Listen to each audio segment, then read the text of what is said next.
Shalom, salam damai sejahtera untuk Bapak, Ibu, Saudara, dan anak-anakku yang dikasihi Tuhan.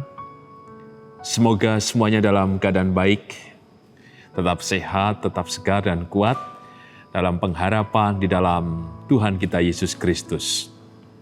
Hari ini kita akan bersama-sama mempersiapkan diri dalam pendadaran mandiri, persiapan perjamuan kudus yang akan diselenggarakan pada Minggu 6 Desember 2020. Sebelum kita bersama menyiapkan diri dengan merenungkan sabdanya, mari kita bersama menyatukan hati di dalam doa. Bapa dalam sorga, kami mengucap syukur. Kasih, rahmat, dan berkat-Mu senantiasa terjadi di dalam seluruh kehidupan dan pengharapan kami. Kami mengucap syukur karena Engkau Tuhan menyatakan kebaikan-kebaikan itu, menyambut kami, mengundang kami, bahkan melimpahkan kasih, kemurahan, dan penyertaan-Mu yang kekal itu atas hidup kami. Maka demikian juga kebenaran-Mu Tuhan yang hendak kami renungkan bersama, yang didasarkan dari Kisah Para Rasul 19, ayat 1 sampai dengan ayat yang ke-12, memampukan kami untuk memiliki pengalaman-pengalaman spiritual dengan-Mu Tuhan, dalam kehidupan ke depan yang hendak kami jalani, terkhusus dalam merayakan undangan-Mu Tuhan, dalam perjamuan kudus, mengingat, merasakan, dan berjumpa pada pengorbanan-Mu oleh tubuh dan darah-Mu itu Tuhan. Oleh karena itu, ya Tuhan Yesus, bersabdalah, kami siap mendengar. Jamalah kami dengan kuasa dan kasih-Mu. Mohon ampun atas setiap dosa pelanggaran kami Tuhan. Kami percaya Engkau melayakan dan memurnikan kami Tuhan oleh pengampunan-Mu. Dan di dalam-Mu Tuhan Yesus, sang sumber kehidupan dan keselamatan, kami naikkan doa ini dengan syukur, dengan percaya, dan berserah. Amin. Bapak, Ibu, dan Saudara yang dikasihi Tuhan, firman Tuhan kita renungkan didasarkan dari Kisah Para Rasul 19, ayat 1 sampai dengan ayat yang ke-12, dengan judul perikop Paulus di Efesus. Demikian sabda Tuhan, Kisah Para Rasul 19, ayat 1 sampai dengan ayat yang ke-12. Ketika Apolos masih di Korintus, Paulus sudah menjelajah daerah-daerah pedalaman dan tiba di Efesus. Di situ didapatinya beberapa orang murid. Katanya kepada mereka, "Sudahkah kamu menerima Roh Kudus ketika kamu menjadi percaya?" Akan tetapi mereka menjawab dia, "Belum. Bahkan kami belum pernah mendengar bahwa ada Roh Kudus." Lalu kata Paulus kepada mereka,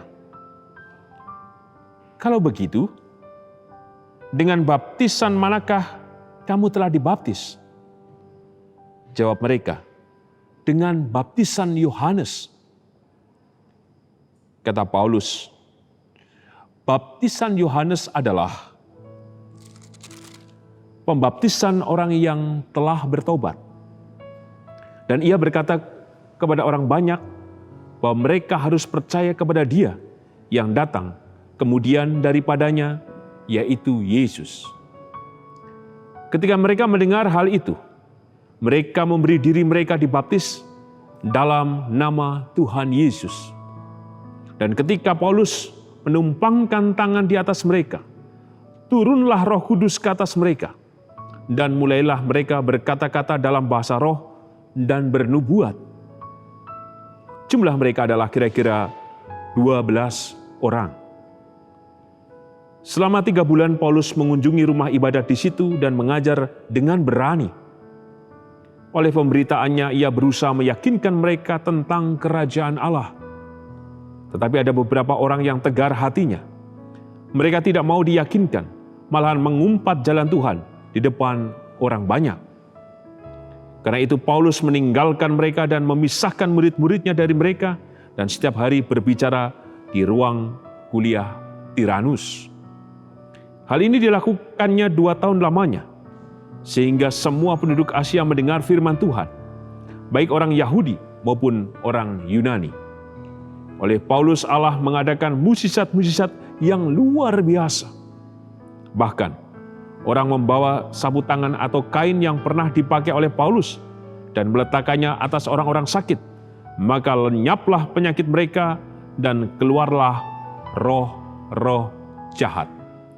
Berbahagialah kita yang mendengarkan sabda Tuhan, berbahagialah kita yang percaya. Haleluya. Amin. Bapak, Ibu, Saudara, kita masuki pendadaran mandiri persiapan perjamuan kudus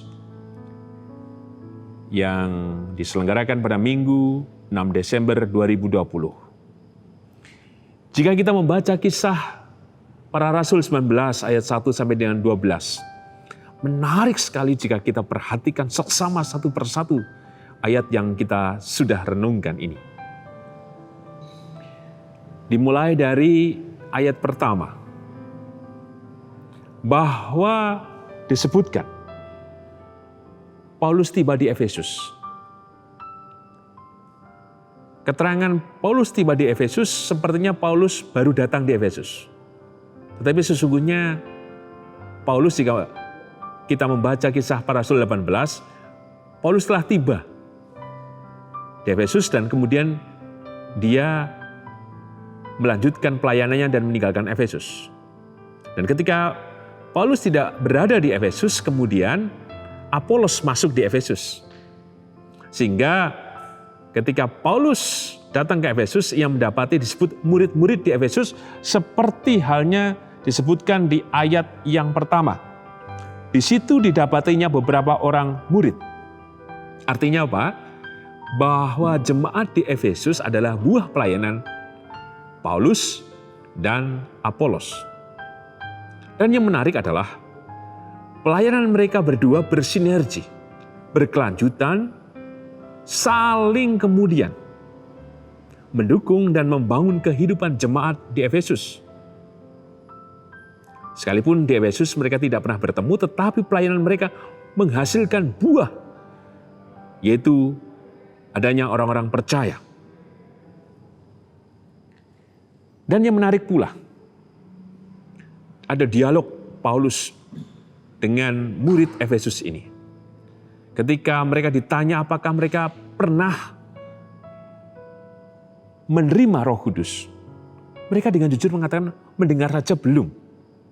Lalu kemudian Paulus memberikan pengajaran tentang siapa itu Roh Kudus. Terus menjelaskan baptisan yang telah mereka terima, yaitu baptisan Yohanes sebagai baptisan pertobatan. Dan Paulus memberikan pengajaran supaya mereka memperoleh pengalaman dalam baptisan Yesus. Terlebih mengalami kehadiran Roh Kudus. Apa respon yang ada dalam kehidupan iman jemaat di Efesus? Mereka dengan terbuka. Seperti di ayat yang kelima. Ketika mereka mendengar hal itu, mereka memberi diri mereka dibaptis dalam nama Tuhan Yesus. Artinya bahwa mereka tidak menganggap Paulus sebagai yang lain.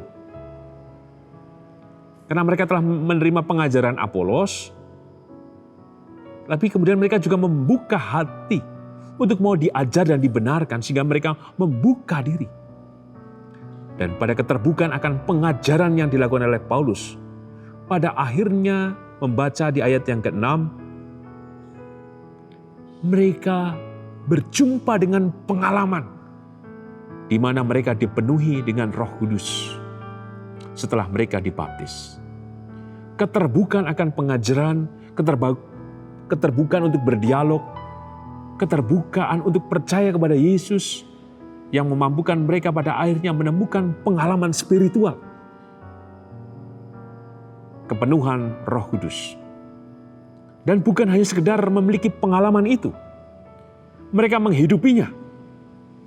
Jika membaca ayat yang ke-8 sampai dengan yang ke-9, Paulus tidak berjuang sendiri. Murid-murid yang telah percaya yang jumlahnya 12 orang seperti disebutkan di ayat yang ke-7, mereka juga bersama dengan Paulus. Ada orang-orang yang tegar hatinya dan menolak mereka, tapi mereka tidak larut untuk kemudian sama dengan mereka. Justru mereka dengan tegas dan kuat dan teguh untuk mengikut Kristus. Dan bersama dengan Paulus kemudian mereka menyingkir, mempertahankan identitas keyakinan iman mereka. Itulah buah iman dari keterbukaan, kemudian dilanjutkan dengan buah iman dengan berjuang mempertahankan keyakinannya. Dan yang ketiga, buah selanjutnya apa? Mereka selanjutnya dihantarkan memiliki pengalaman yang luar biasa. Jika membaca ayat yang ke-12, bahkan orang membawa sapu tangan atau kain yang pernah dipakai oleh Paulus dan meletakkannya atas orang-orang sakit, maka lenyaplah penyakit mereka dan keluarlah roh-roh jahat. Tentu yang menggunakan bukan orang sembarangan memakai sapu tangan Paulus. Dan tentu saja memiliki kedekatan dengan Paulus. Maka bisa diduga bahwa orang yang menggunakan sapu tangan Paulus atau kain yang dia gunakan adalah murid-murid itu, 12 murid Efesus itu. Pertanyaannya, kenapa kemudian sapu tangan itu dijadikan alat di mana kuasa Tuhan juga bekerja? Tentu pemahaman kita bukan melihat sapu tangan itu sebagai jimat atau apapun itu. Tetapi kita melihat karena kehendak Tuhan juga terjadi atas kehidupan orang-orang yang memakai sapu tangan itu. Tentu orang-orang tersebut murid dari Efesus. Sudah menunjukkan jati dirinya, buah imannya, sehingga Tuhan memakai mereka. Persis seperti Tuhan memakai Paulus di ayat yang ke-11. Oleh Paulus Allah mengadakan mukjizat-mukjizat yang luar biasa. Artinya apa?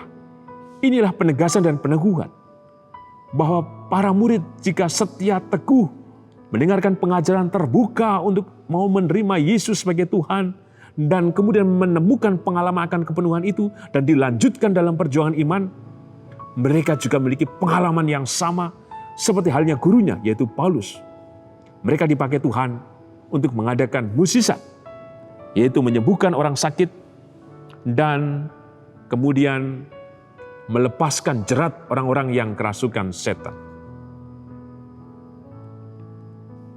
Pesan apa yang kita terima dalam persiapan mandiri atau pendadaran mandiri, persiapan perjamuan kudus yang akan dilaksanakan pada Minggu 6 Desember 2020. Yang pertama, perjamuan kudus merupakan saat yang baik kita berjumpa dengan pengalaman-pengalaman yang baru dengan Kristus. Bahkan dalam pengalaman itu, kita diperbarui senantiasa supaya keyakinan kita disegarkan, diteguhkan. Bahwa dalam pengalaman tersebut, khususnya dalam perjamuan kudus, kita bukan saja sekedar makan dan minum, tapi diingatkan untuk bersama-sama dalam pengorbanan Kristus, memiliki pengalaman yang sama. Dan yakinlah, dalam pengalaman kita, mau berjumpa dengan Kristus, maka kepenuhan atau kuasa Roh Kudus itu berkarya dan bekerja atas kehidupan kita. Yang kedua, perjamuan kudus juga meneguhkan kita bersama, seperti jemaat di Efesus, bahwa kita harus menghasilkan buah dalam tekad, dalam kesungguhan, dalam upaya yang keras mempertahankan iman kita. Persis sekalipun Kristus mati, tapi kebenaran dalam dirinya tidak pernah dimatikan. Demikian juga atas kehidupan kita. Sekalipun dalam situasi yang paling sulit, kiranya kita diperjumpakan dengan pengorbanan Kristus, sehingga kita terus bertahan dalam keyakinan iman kita. Yang ketiga,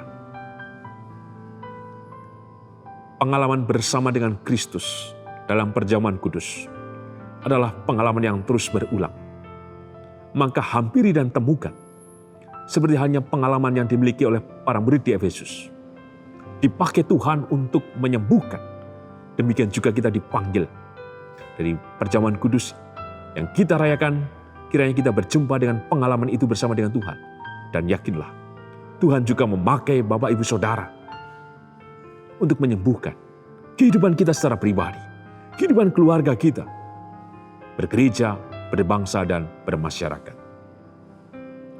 Demikian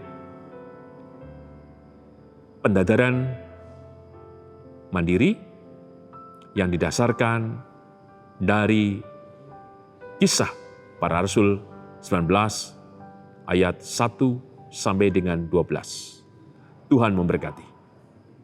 Amin.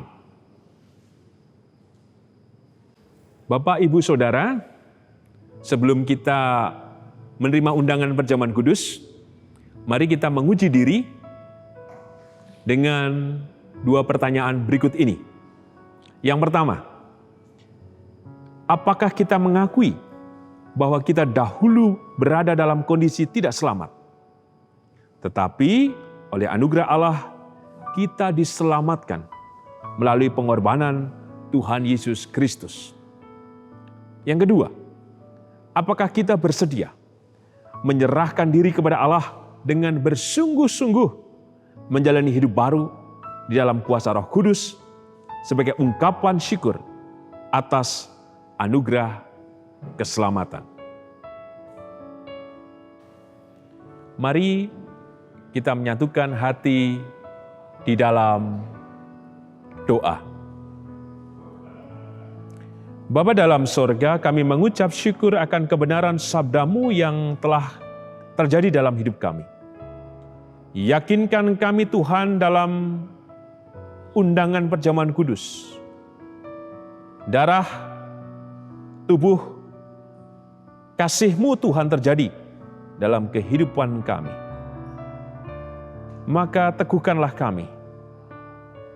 Ketika kami merayakannya, kami mengingat dan berjumpa pada tubuh dan darah-Mu yang telah dikorbankan bagi kami. Sehingga setiap pengalaman itu memenuhi ruang tubuh jiwa roh kami. Sehingga kami diteguhkan untuk percaya, untuk mengupayakan iman kami, dan kami wujudkan dalam kehidupan. Maka teguhkan kami. Jika dalam upaya yang keras kami mewujudkan iman kami, maka kasih dan kuasa-Mu terjadi atas kami. Bahkan memulihkan dan menyembuhkan kami, menyembuhkan juga rumah tangga kami, saudara-saudara kami, relasi kami, termasuk dalam kehidupan bergereja, bermasyarakat, dan berbangsa. Oleh karena itu Tuhan, kami mengucap syukur akan kebenaran sabda-Mu yang telah kami terima, didasarkan dari Kisah Para Rasul 19 ayat 1 sampai dengan 12. Kami percaya Tuhan menjadi kekuatan batin kami untuk merayakan undangan-Mu dalam perjamuan kudus. Karena Engkau hadir dengan kekuatan-Mu, maka kami percaya juga Tuhan hari ini. Kami berdoa secara khusus untuk keluarga Ibu Sardi. Secara berulang ia mengalami kedukaan. Engkau telah memanggil hari ini anak terkasih Ibu Titin Kartigawati. Bila kasih kemurahan-Mu ya Tuhan terjadi atas kehidupan Ibu Sardi. Kuatkan, teguhkan, lembutkan, segarkan tubuh jiwa rohnya Tuhan dengan penghiburan dan kasih-Mu yang nyata. Demikian juga untuk seluruh keluarga besar, tolonglah. Kami percaya Tuhan Kau mendekap erat dengan kasih dan kekuatan serta jamahan kuasa-Mu, sehingga mereka tetap berserah dan memandang-Mu Tuhan dalam seluruh pengharapan dan iman mereka. Demikian juga Tuhan, kami juga berdoa untuk hamba-Mu yang dalam keadaan sakit dan pemulihan kesehatan dan memasuki masa lanjut usia. Kami berdoa secara khusus untuk Ibu Rusmiati Buyung, Ibu Sarno, Ibu Tugira Sariman, Ibu Tiem Mangun Sentono, Bapak Siswa Prayitno, Bapak Saharun, Bapak Sadal Paulus, Bapak Christian Dauribu, Ibu Marti Utomo, Ibu Suwartono, Ibu Waginah Paijo, Ibu Sri Mulyani, Bapak Ibu Priyono, Ibu Ami Birowo, Bapak Yonatan Purwoko, Ibu Lawiyem Suparman, Bapak Sudarsono, Bapak Wilson Siagian, Bapak Ngatimin, Bapak dan Ibu Budiandono, Bapak Warsito Utomo, Ibu Siwiyati Sriwiyati, Bapak Rasdiman, Bapak Setiantono, dan beberapa jemaat yang tidak bisa kami sebutkan satu persatu. Tolonglah Tuhan, bila berkat kasih, kesempurnaan, dan kelimpahan kasih-Mu terjadi atas kehidupan hamba-hamba-Mu ini. Kami juga berdoa ya Tuhan untuk